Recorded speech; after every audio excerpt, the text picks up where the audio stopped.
another project like this anywhere in the United States. I know it's the only one in the state of Kentucky, and I believe it's the only one in the United States that's doing this. But we think it holds a great promise. My industry, even prior to COVID, there was a desperate shortage for nurse aides and nurses. Especially in small communities, it's always been taxed, the healthcare system. COVID came along and just exacerbated the problem. In the industry, just here in the state, we found that there's over 5,000 vacant nurse aide positions in nursing homes alone right now. Actually, I was just talking to people today about that. We're in Lexington meeting this week, that they believe the number's close to 7,000 at this point. So it's not desperate for a meaningful career. They are desperate to restart their lives and try again. So that's in a nutshell is what this program is all about. We train them, and we do a 2-month intensive program. It's a very long process, but it's very involved and it's very deep. We went to employers all around the state and said, ideally, if you got a new nurse aide, what skills would you like them to have? So I did an inventory of that, and I created this detailed program. The beauty of this thing is that they don't just get the training and we go say, well, give you a certificate, good luck. I place them in nursing homes that are in need. I've already got the memorandums of understanding with numerous, in fact, I had 3, they're starting to fight for these employees already. I haven't even got them trained yet, but I had 3 employers approach me today from around the state with each of them have 12 nursing homes. There's 36 nursing homes, I can put them in. There's just no end to it, you all. There's no question that these people are going to be placed as soon as they get out of my program.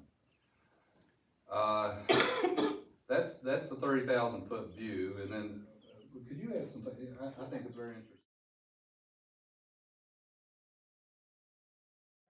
Back in the early 2000s, so it's actually him. It's a nonprofit that he and Don Ball started, kind of as a continuation of the Recovery Kentucky model, kind of looking to expand that. We received a power grant, worked in Eastern Kentucky. We worked closely with ARC. But then they were also awarded a HRSA grant, so it's a national grant for a Rural Center of Excellence Recovery Housing. How I fit into the picture is I'm the Workforce Development Specialist, or Director of Employment Services. So we've kind of been working over the past 4 years in Kentucky, expanding opportunities for people in recovery, tracking that out, the data out. What wraparound services do they need when they exit, because that's so important. You can't just toss them out like David said. You have to have those additional wraparounds and kind of phase them out. But once someone, hits about 2 years as a sobriety mark, their chances of maintaining, as long as we have housing, as long as we have meaningful employment, their chances of success are very, very great. And, so we've seen a lot of success with different programs. Healthcare is just another one that we know is a huge need. My background, I've been a registered nurse for almost 30 years, and I actually taught these programs. The state registered nurse, I was a program coordinator at the community college in Ashland before I actually joined Fletcher Group to do workforce development. So, I see how successful this could be. And not only could it be successful in Louisa, but it could be successful in Kentucky and all over the U.S. And that's kind of like, our goal would be, let's pilot it here, and let's show, we have a very robust research team that can track all of the data, all the outcomes that we could share with you, but then use this as a scalable model, as a best practice that we can take to other places in Kentucky as well as all across the U.S. So we did this pilot project in Louisa, Kentucky, and here are the outcomes that we've seen with this. So that's how we would love to be involved. And then also, like David said, a lot of these individuals transition out to places, they don't want to stay here. And his goal isn't to employ them all, it's where are they going to go, and let's make sure that they have that meaningful employment.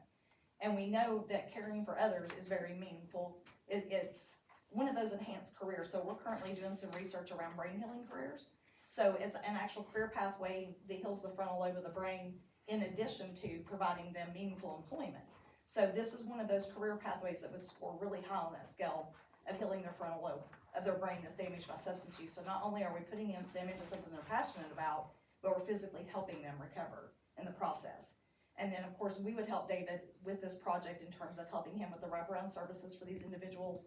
Like I said, all the data tracking, looking for other opportunities, whether it's advocating in Frankfurt for waivers for these individuals, cleaning up their backgrounds, making sure they're meeting the marks to be in the program, monitoring it very, very closely. Yeah, they have to be accountable throughout. Their Yes. sobriety has to be maintained, but they also have to be accountable for rules. They have to apply, that they have to adhere to strict rules. Yes. So, and at no time are they unsupervised in this program. It is complete supervision 100% of the time. And in terms of even just providing that whole ecosystem around them as they transition out. But, I will tell you, over the past 4 years, I've done so much work with these recovery centers, and healthcare is always at the top of the list. They want so badly to be to a career where they feel like they're giving back or they're helping someone. We all love that feeling, and that just motivates them to continue on it. So I just think outside of filling these employment gaps that exist, we're all gonna need healthcare. Just that personal reward for them and enhancing their recovery, and hopefully in the end of all of this, we've got really healthy people who are giving back to their community. They're no longer receiving state assistance. They're building their families back. They're able to be stable. I just think that honestly, it's just an absolutely amazing project. And I will have to say the Jordan Center had done a fantastic job on it before I was ever brought in on the project. And we just kind of put our heads together and said, hey, how can we make this even more robust so we know it'll be successful?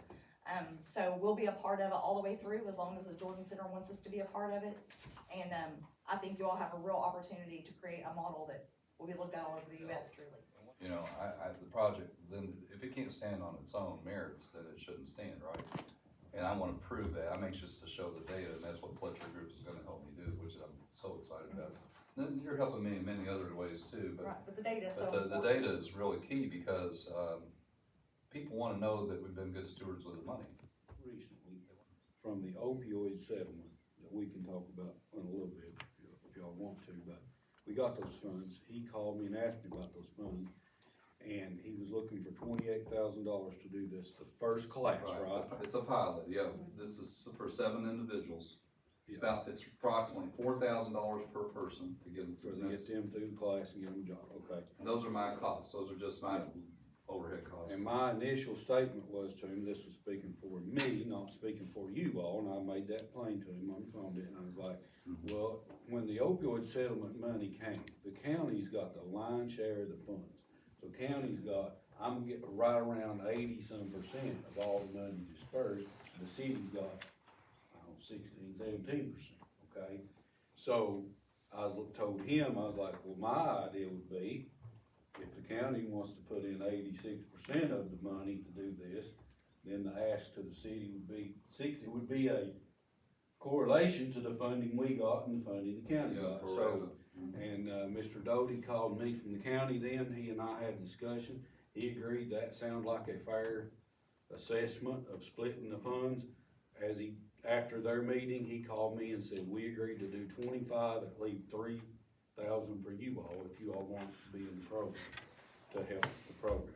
So, as far as funding goes, we just received the second allotment of opioid money. We have not spent a dime of it. It's just in the bank.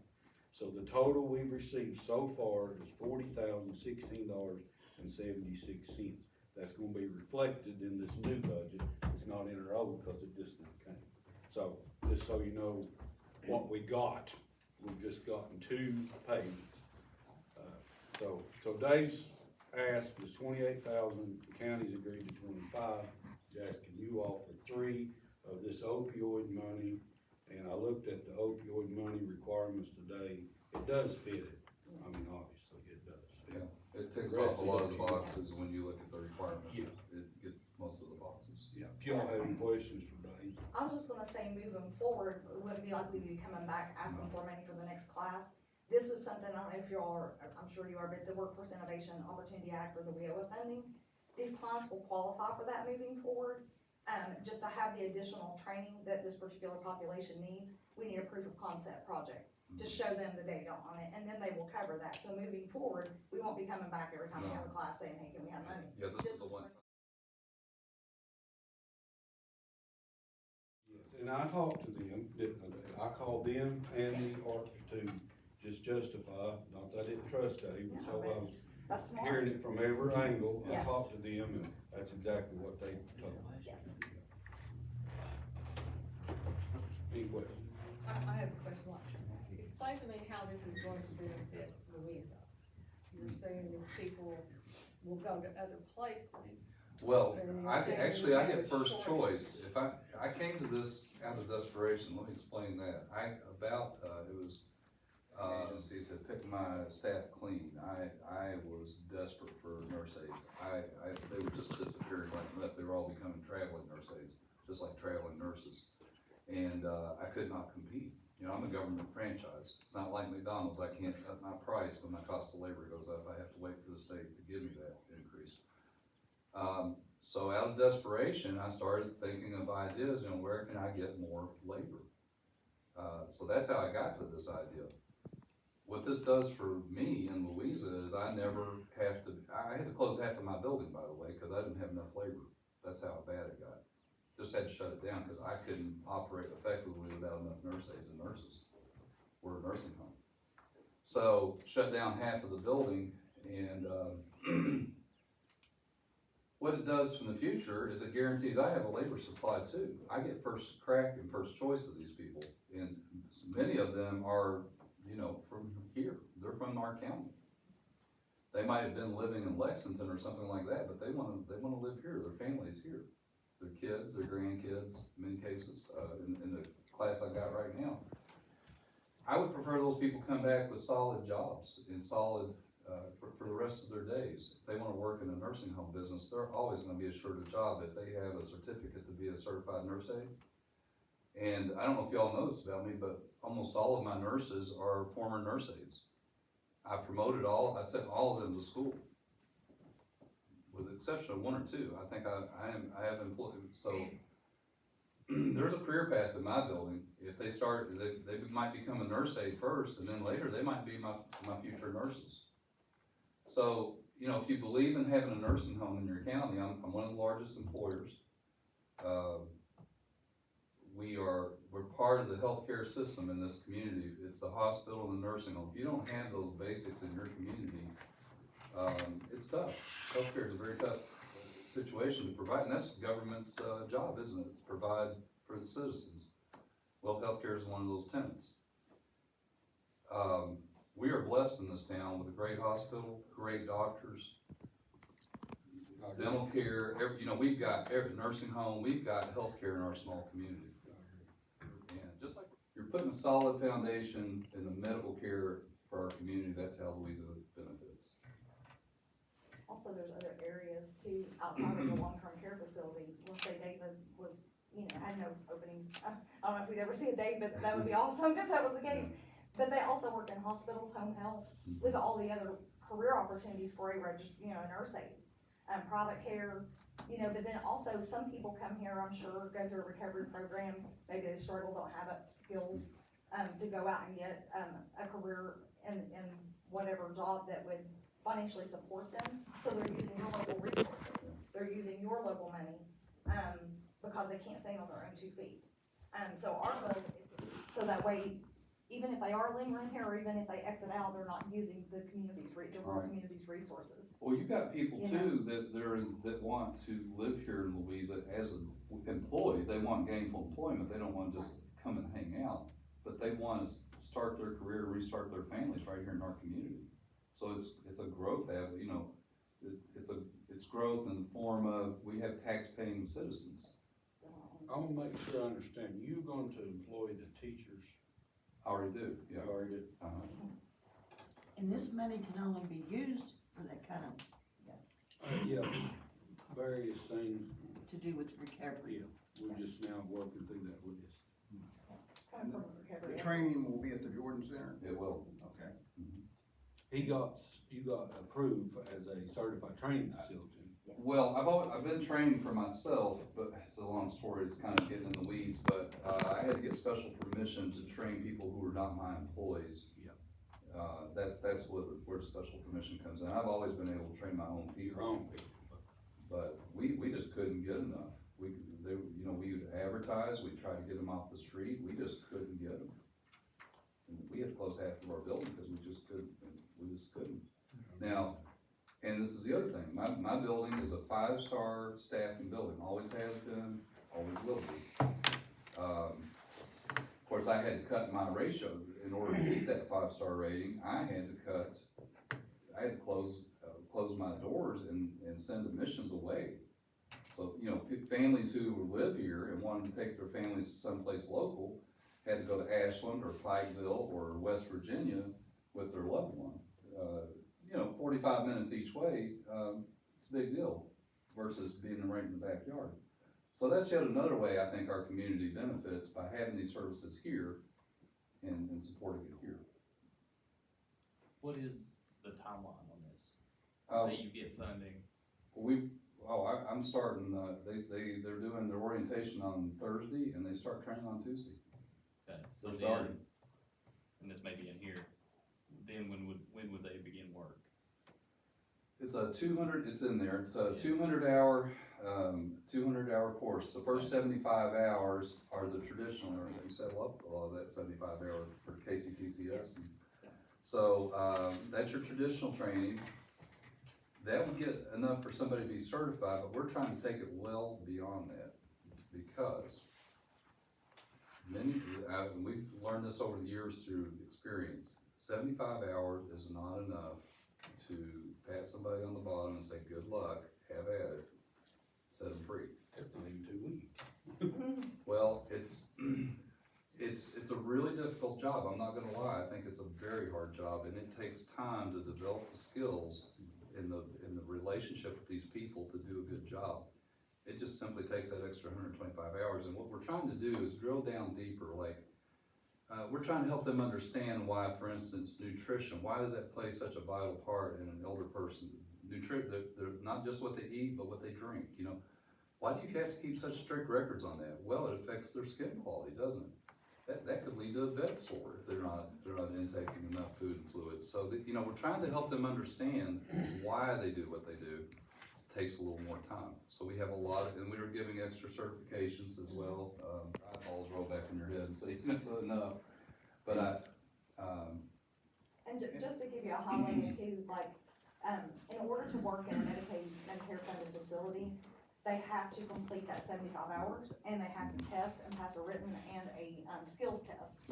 So these individuals in these trainings will do that part and be, they're considered state registered nurses on the registry, but they're getting an additional 125 hours, plus additional certifications that make them even more valuable, you know? that's right. So, you know, he's taken that core training and then added even more, because, you know, honestly, that population is a vulnerable population, and they deserve people that take care of them and know how to take care of them. And even if it was somebody off the street, you all, this is something I've learned to do internally with my staff, because most of my turnover happens with the new employee. That first, if I just sent them out after 75 hours and said, have at it, they failed. I mean, they've had to maintain their sobriety and adhere to those rules for 6 to 8 months minimum.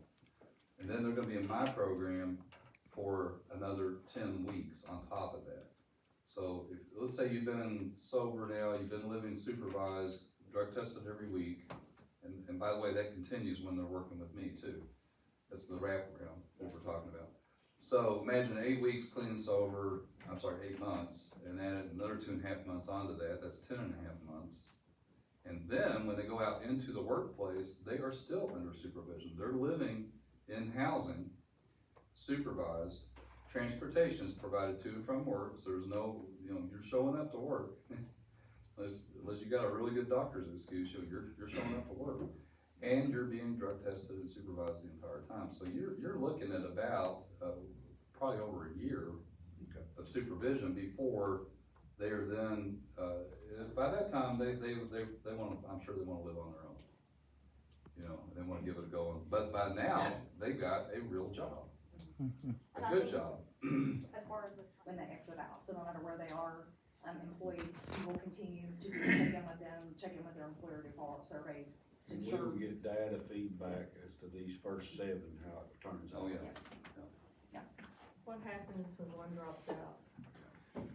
Well, we're not gonna put another one in. I have 49 people right now that wanna do this, we're only taking 7. There's a lot of demand for it already, but I'm not gonna immediately place somebody back in there. What I'll do is add another one to the second class that comes behind, because we're gonna run multiple classes, they're gonna stagger. We don't wanna have a break in the program. there's a logistical reasons mainly, but we wanna keep that rolling. Plus, you know, my goal is to train over 300 people a year in my facility. If that means you gotta stagger this, you gotta keep it going constantly. Why do I wanna do 300? Well, we've got 5,000 open positions right now. That's a big number. And frankly, if this works, then I want to replicate this in other parts of the state. Maybe with other people, I don't know, you know, it's hard to imagine where it goes next, but I could imagine it going around the state. I could imagine it going to other regions like Ohio and Tennessee and Virginia. I know they have, equal problems to ours. So if it works for us, maybe it can work everywhere. So you're doing 7 in a group? Each Oh, group is 7? we intentionally kept the pilot very, very small. We didn't wanna do a lot because there are logistic, you know, nobody's ever done this before. It's kinda hard to do something where there's no pathway. You know, there are things, that are gonna pop up that we probably didn't account for.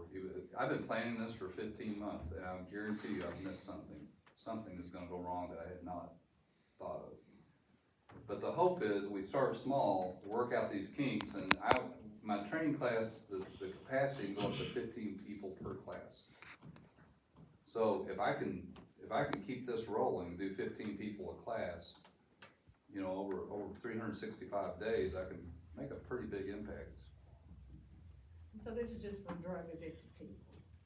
not Well, they're in for- recovery not from for- substance use. For recovery addiction, Yeah. we don't have anything to offer for people who might not be like that we probably have.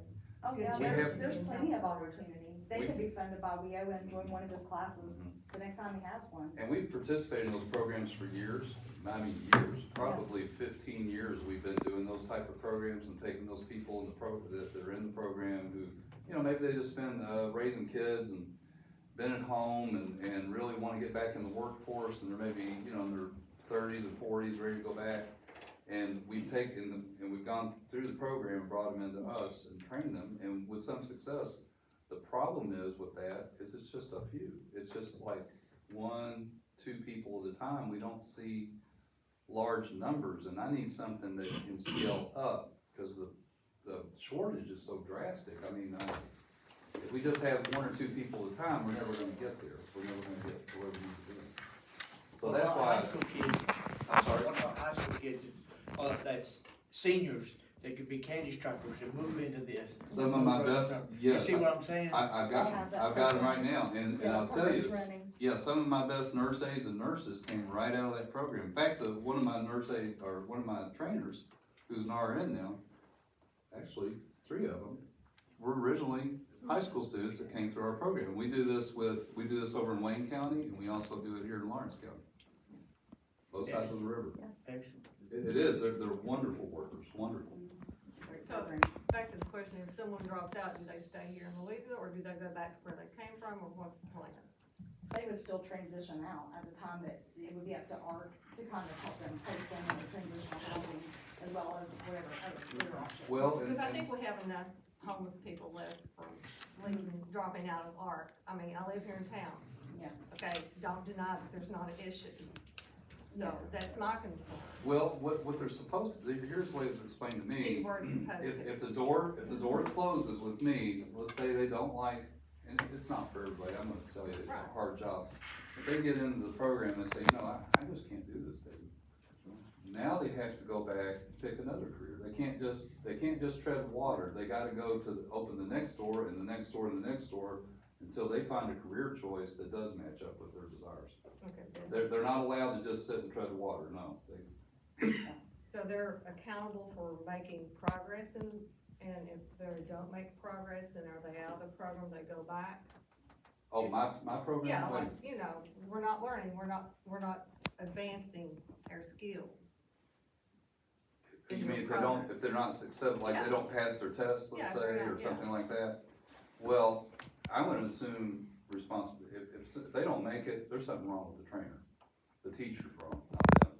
Cause I'm telling you, these people, I've spent countless hours talking to these, and this all happened to be ladies. I've never seen such motivated people in my life for a nurse aid training class. I've been doing this for a long time, I've never seen anything like it. They act as if their life depends on success. I mean, and maybe you could argue it kinda does, you know, cause this is a big deal for them. I mean, A lot of them making, never get any opportunities.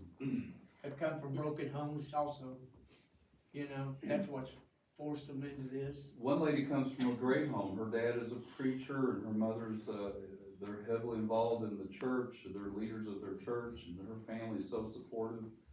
And she's been addicted for 6 years, you know.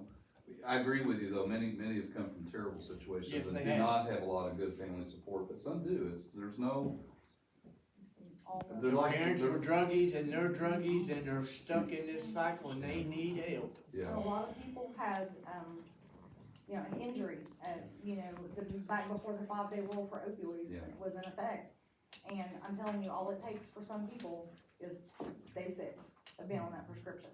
You know, I don't think anyone that's in addiction had the dream of being in addiction, you know, and not all of them went out, and I know that firsthand with my own family, you know, but there are ones who every day we see it, who are ready and who just need a little help, who just need a little guidance to nudge them and to wrap around them, and those are the ones that we, you know, I feel like we have enough experience working with this population, we vet them very well before we ever even go to waiver them, you know.